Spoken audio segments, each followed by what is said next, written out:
사람들은 저보고 성공한 인생이라고들 해요.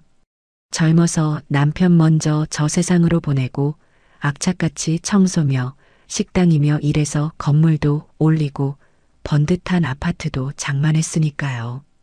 자식 농사도 남부럽지 않게 지었다고 자부하며 살았죠. 아들 김대식, 그 녀석 하나만 바라보고 평생을 살았으니까요. 그런데 지금 제 꼴을 보면 과연 이게 성공한 인생이 맞나 싶어요. 겉으로는 우아한 건물주 사모님 소리를 듣지만 속은 아주 시커멓게 타들어가고 있거든요.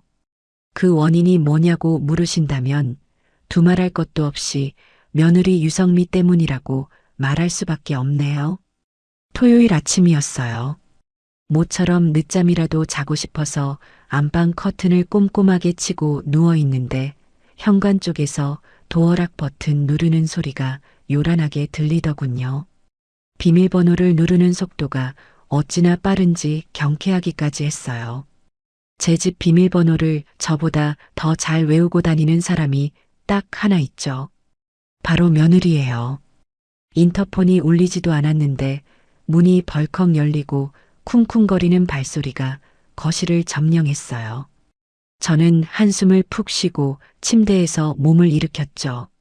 주말 아침부터 예고도 없이 들이닥친다는 건 무언가 챙겨갈 게 있다는 뜻이거든요. 거실로 나가보니 아니나 다를까 유성미가 벌써 주방에 들어가 냉장고 문을 활짝 열어젖히고 있었어요. 아들 대식이는 소파에 털썩 주저앉아서 스마트폰 게임에 열중하고 있었고요. 인사를 바란 건 아니지만 적어도 시어머니가 나오면 아는 척은 해야 하는 거 아닌가요? 저는 마른 세수를 하며 주방으로 다가갔어요. 아침부터 웬일이니? 연락도 없이.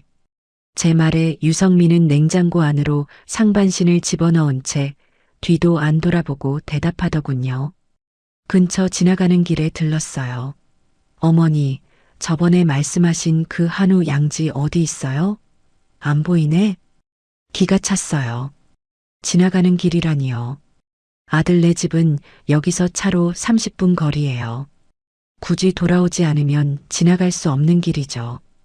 게다가 오자마자 찾는 게 고기라니. 저는 식탁 의자를 빼서 앉으며 말했어요. 그거 내가 친구들이랑 국 끓여 먹으려고 아껴둔 거다. 저기 맨 위 칸 안쪽에 넣어뒀어. 그 말을 듣자마자 유성미의 손이 번개처럼 움직여서 신문지에 싸둔 고기 덩어리를 낚아채더군요. 아주 싱싱하고 좋은 고기였어요. 제가 단골 정육점에 미리 주문해서 받아온 최상급 한우였으니까요. 유성미는 고기를 이리저리 돌려보더니 만족스러운 표정을 지으며 저를 돌아봤어요. 어머니, 이거 마블링이 너무 심한데요? 어머니 연세에는 기름기 많은 거 드시면 혈관 막혀요. 콜레스테롤 수치도 높으시잖아요. 이건 우리 애들이나 구워줘야겠다. 어머니는 그냥 담백한 국거리 드시는 게 건강에 훨씬 좋아요. 아시죠? 말은 청산유수예요. 제 건강을 걱정해서 가져가는 것처럼 포장하지만 결국은 본인 입으로, 본인 자식들 입으로 들어갈 거라는 걸 제가 모를 리가 없죠. 저는 쓴웃음을 지으며 말했어요. 예, 그건 구이용이 아니라 국거리 중에서도 제일 좋은 부위로 골라온 거야. 내가 먹으려고 산 건데 그걸 가져가면 어떡하니? 너희 먹을 건 너희가 사다 먹어라. 제 말에 유성미의 눈썹이 꿈틀하더군요. 기분 나쁘다는 표시죠. 며느리는 들고 있던 고기를 식탁 위에 탁 소리나게 내려놓더니 팔짱을 꼈어요. 목소리 톤이 확 올라가더군요. 어머니, 고기 한 덩이 가지고 너무하시네요. 우리가 남이에요? 손주들이 고기 먹고 싶다는데 할머니가 되어서 그걸 아까워하시면 어떡해요.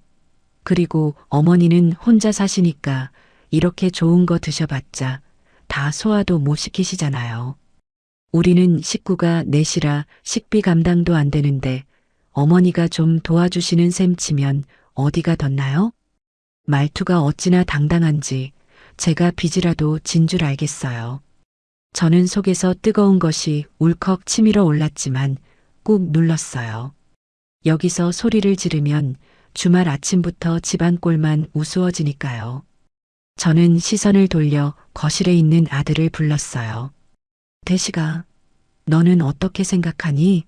너의 처가 엄마 먹을 고기까지 가져가겠다는데 너도 같은 생각이냐? 대식이는 게임에서 눈을 떼지 않은 채 건성으로 대답하더군요. 아, 엄마, 그냥 줘요. 성미가 며칠 전부터 애들 고기 먹이고 싶다고 노래를 불렀단 말이에요. 엄마는 돈도 많으면서 고기 하나 가지고 며느리랑 기싸움을 하려고 해요. 나 피곤해 죽겠으니까 그냥 좋게 넘어가요. 자식 키워봤자 소용없다더니 옛말 틀린 거 하나 없어요. 제 배 아파 낳은 자식이 저런 소리를 하니까 며느리가 저렇게 기고만장한 거겠죠. 남편이 살아있었으면 호통이라도 쳤을 텐데 제가 오냐오냐 키운 탓인가 싶어 가슴이 먹먹해지더군요. 결국 유성민은 고기를 챙겼어요. 거기서 끝이 아니었죠. 냉장고를 다시 뒤적거리더니 제가 담가둔 파김치통이랑 멸치볶음 반찬통까지 죄다 꺼내더군요. 어머니, 이 파김치 맛있게 익었네요. 대식 씨가 이거 좋아하잖아요. 이것도 가져갈게요. 그리고 멸치볶음은 애들이 잘 먹으니까 이것도요. 아, 참기름 떨어진 것 같은데 혹시 여분 있으세요? 마치 제 집 팬트리 털어가듯이 자연스러웠어요. 저는 힘이 빠져서 그냥 손짓으로 가져가라고 했어요. 말해봤자 입만 아프고 저만 속 좁은 시어머니가 될 게 뻔하니까요. 유성민은 신이 나서 챙겨온 보냉 가방에 반찬들을 차곡차곡 쟁여 넣더군요. 가져가는 건 좋은데 고맙다는 말 한마디가 없었어요. 당연한 권리인 것처럼요. 짐을 다 챙긴 유성미가 식탁에 앉으며 저에게 불쑥 봉투 하나를 내밀었어요. 어머니, 이거요. 이게 뭐니? 이번 달 아파트 관리비 고지서예요. 좀 많이 나왔더라고요. 저는 봉투를 열어 금액을 확인했어요. 평소보다 10만 원은 더 나왔더군요. 아니, 금액이 문제가 아니라 왜 이걸 저한테 가져오는 건지가 이해가 안 갔어요. 지금 아들 내외가 살고 있는 40평 아파트는 제 명의가 맞아요. 결혼할 때 집 장만할 능력이 안 되는 아들을 위해 제가 사둔 집에 들어가 살게 해준 거죠. 전세금도 안 받고 월세도 안 받아요.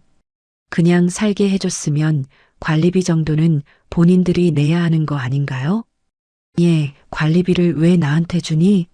너희가 쓴 전기랑 수도 요금이잖아. 너희가 내야지.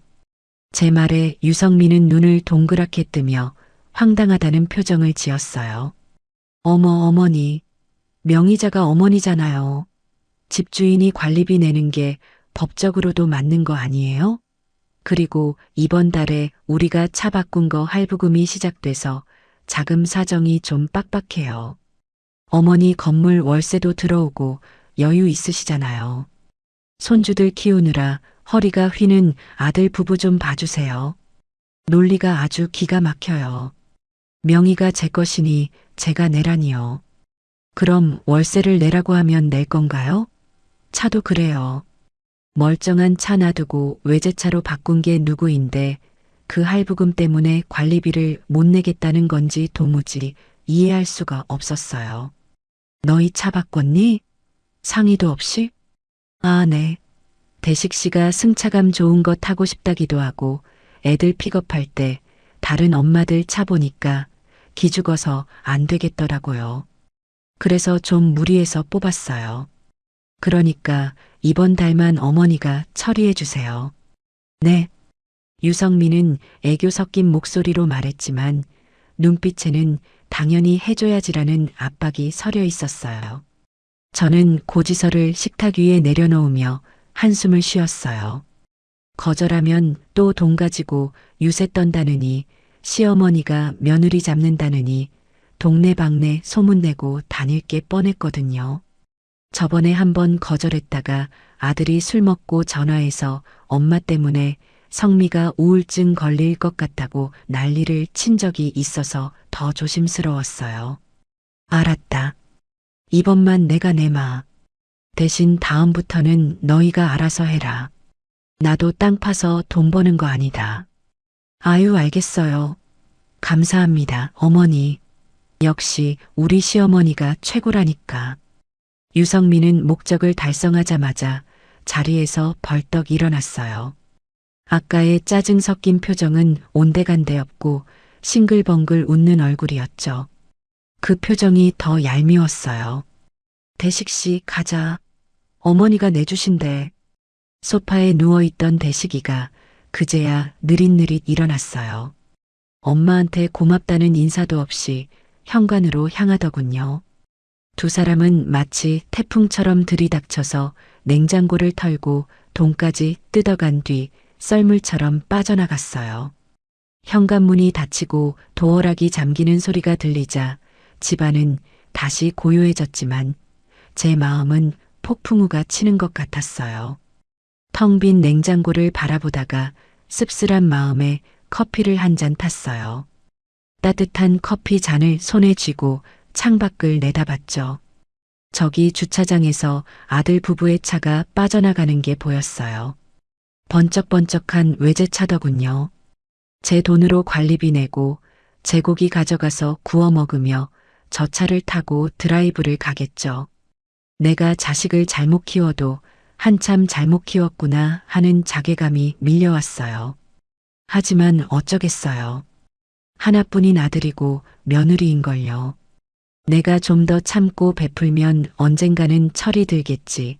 언젠가는 내 마음을 알아주겠지 하고 스스로를 위로하는 수밖에요.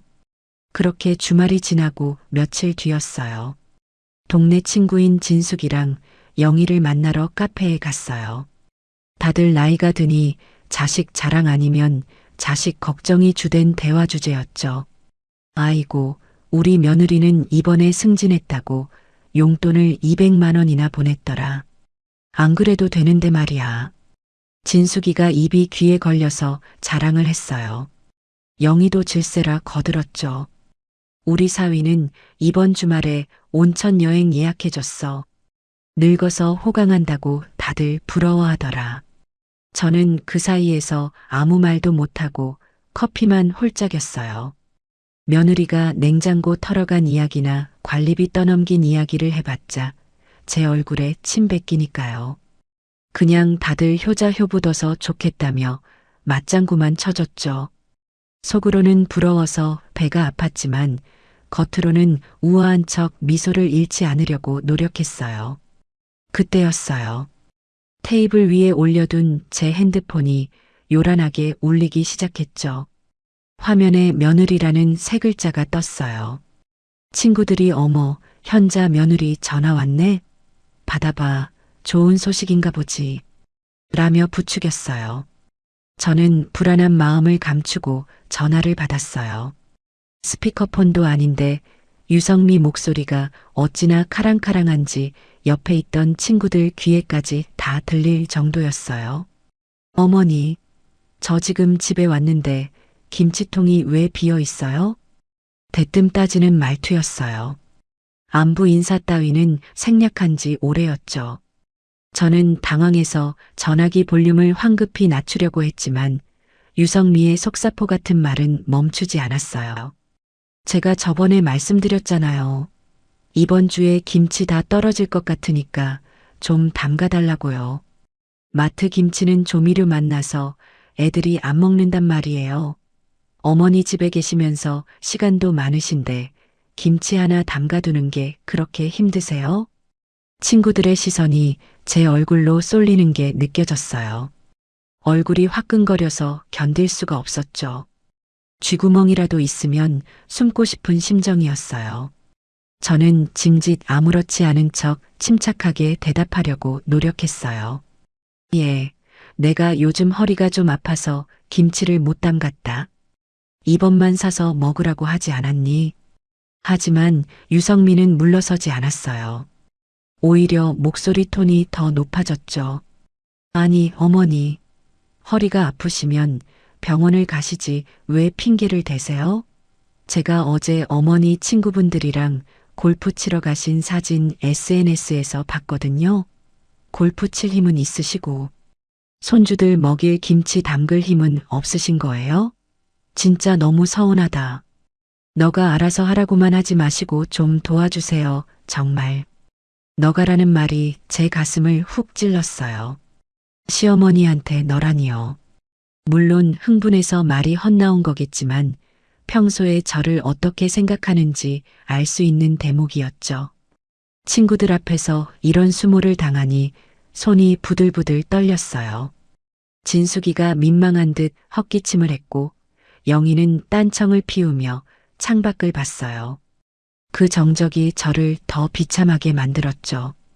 지금 밖이라서 나중에 통화하자. 끊는다. 저는 도망치듯 전화를 끊었어요. 심장이 쿵쿵거리고 손바닥에 식은땀이 났어요. 친구들은 애써 분위기를 수습하려 했어요. 아이고, 요즘 젊은 애들이 다 그렇지 뭐. 자기 주장 강하고 똑부러지잖아. 며느리가 살림하느라 스트레스 많이 받았나 보다. 현자, 너가 이해해라. 위로라고 건네는 말이 더 아프게 박혔어요. 저는 억지로 입꼬리를 올리며 대답했어요. 그래, 애가 직설적이라 그렇지 뒤끝은 없어. 내가 김치 담가주기로 했는데 깜빡해서 화가 났나 보네. 우리 며느리가 음식 솜씨가 좀 부족해서 내 김치 아니면 못 먹거든. 말도 안 되는 변명을 늘어놓으며 제 자존심을 챙기려 애썼어요. 하지만 속으로는 눈물이 줄줄 흐르고 있었죠. 내가 돈 대주고 집 해주고 애 봐주며 키운 며느리가 나를 하녀 부리듯 한다는 사실을 인정하기가 죽기보다 싫었어요. 카페를 나와 집으로 돌아오는 길, 발걸음이 천근만근 무거웠어요. 화려한 쇼윈도에 비친 제 모습이 오늘따라 왜 이렇게 초라해 보이는지 모르겠어요. 남들은 건물주라고 부러워하지만 실상은 며느리 눈치 보며 관리비나 대납해주는 호구일 뿐이었죠. 집에 들어와 소파에 털썩 주저앉으니 아까 유성미가 했던 말이 귓가에 맴돌았어요. 시간도 많으신데 골프 칠 힘은 있으시고 제가 제 돈 쓰고 제 시간 쓰는데 왜 며느리 허락을 받아야 하나요? 억울함이 밀려왔지만 당장 따져 물을 용기는 나지 않았어요. 혹시라도 아들과 사이가 틀어질까봐 손주들 못 보게 할까봐 겁이 났던 거죠. 저녁을 차려 먹으려는데 밥맛이 뚝 떨어져서 그냥 물에 밥을 말아 먹었어요. 멸치볶음은 며느리가 다 가져가 버려서 반찬이랄 것도 없었죠. 김치도 다 가져갔으니 텅 빈 냉장고가 제 마음 같았어요. 숟가락을 놓으며 다짐했어요. 그래, 내가 참자. 내가 어른이니까 참아야지. 며느리도 아직 어려서 철이 없어서 그런 걸 거야. 나중에 나이 들면 알게 되겠지. 하지만 그날 밤 잠자리에 누워서도 잠이 오지 않았어요. 천장을 바라보며 한숨만 푹푹 내쉬었죠. 과연 참는 게 답일까요? 이렇게 계속 호구처럼 살다가 죽으면 내 인생은 뭐가 되는 걸까요? 하지만 당장 뾰족한 수는 떠오르지 않았고 내일은 또 며느리 비위 맞춰주러 반찬 가게라도 가야 하나 고민하는 제 자신이 너무나 한심했어요.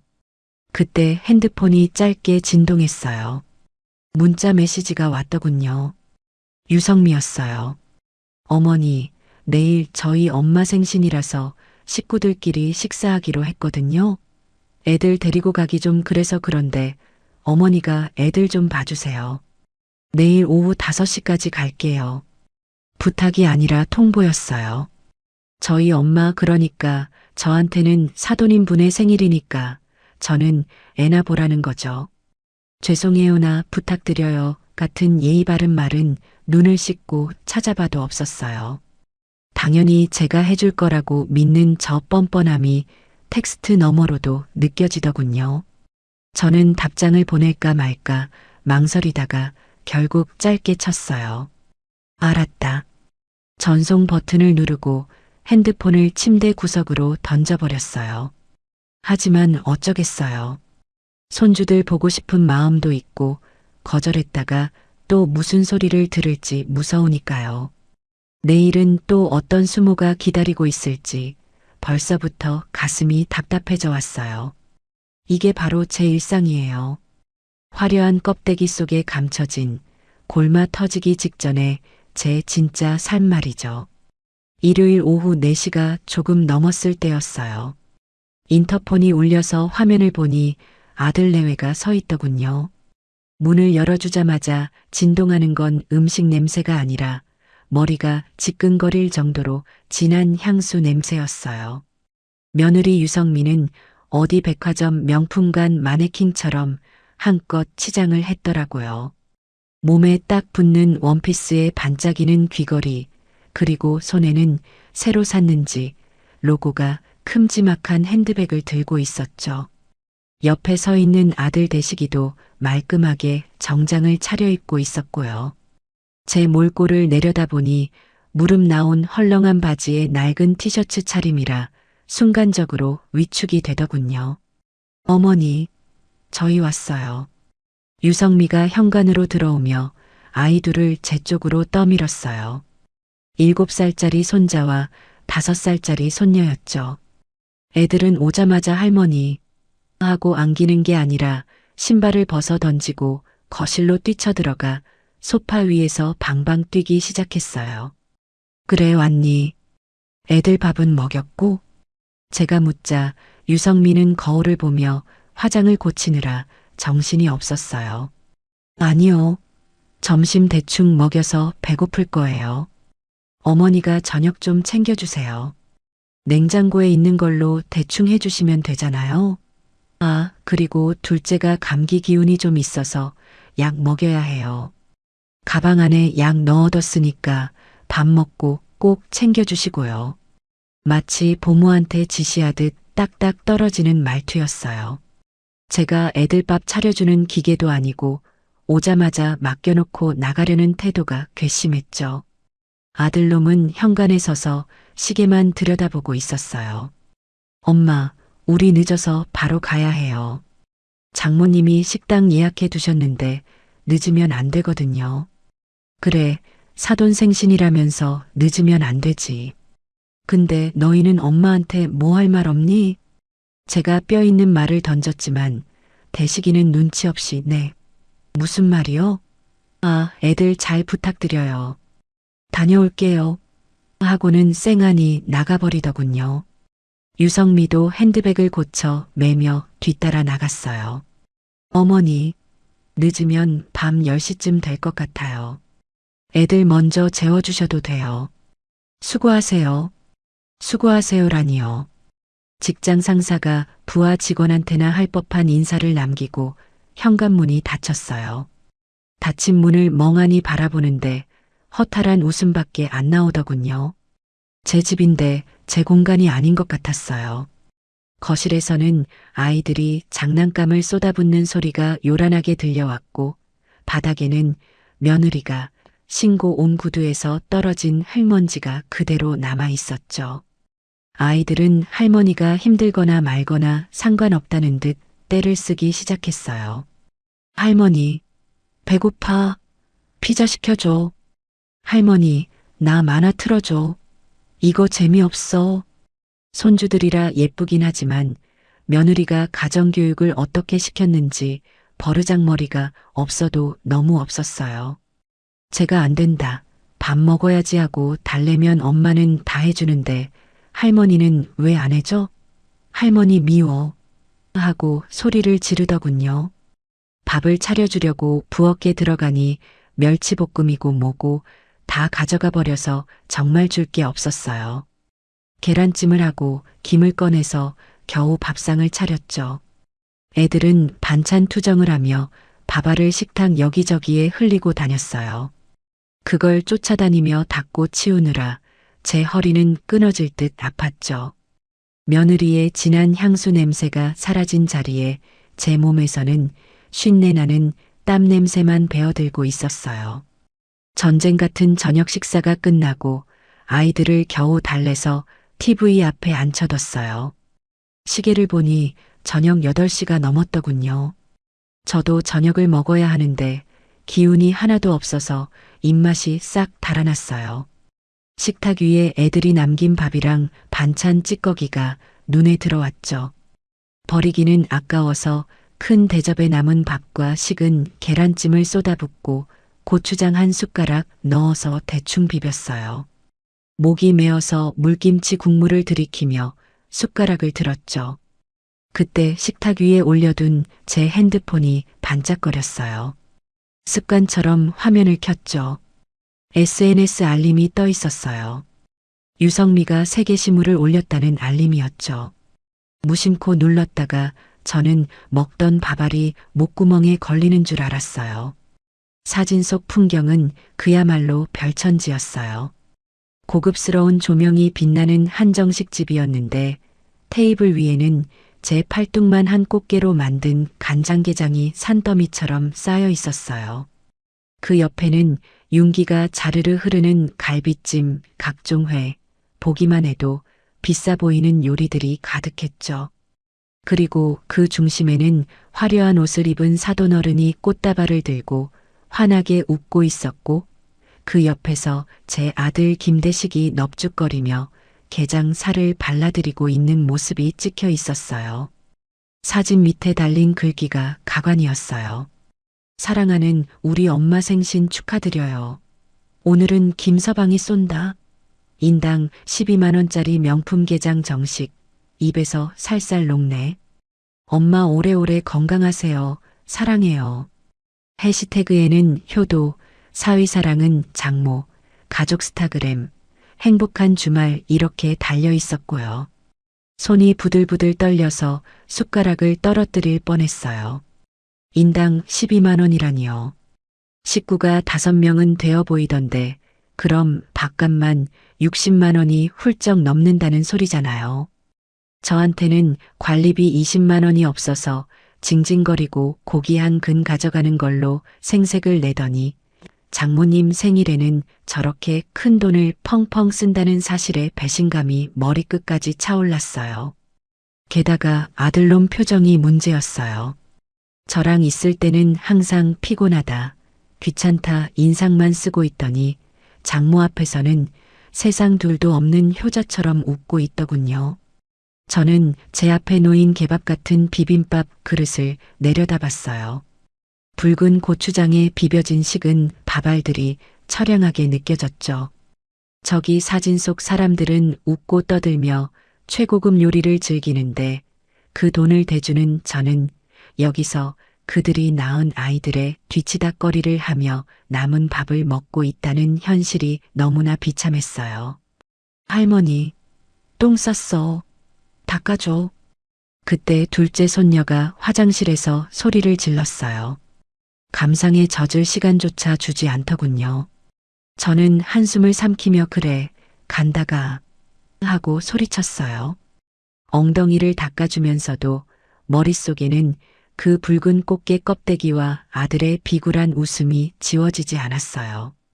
내가 이러려고 뼈 빠지게 일해서 돈 벌었나? 내가 이러려고 자식 키웠나 하는 생각에 눈시울이 붉어졌지만 손녀 앞에서 울 수는 없어서 입술을 꽉 깨물었어요. 밤 10시가 넘어서야 도어락 소리가 들렸어요. 아이들은 이미 거실에 이불을 깔고 잠이 든 상태였죠.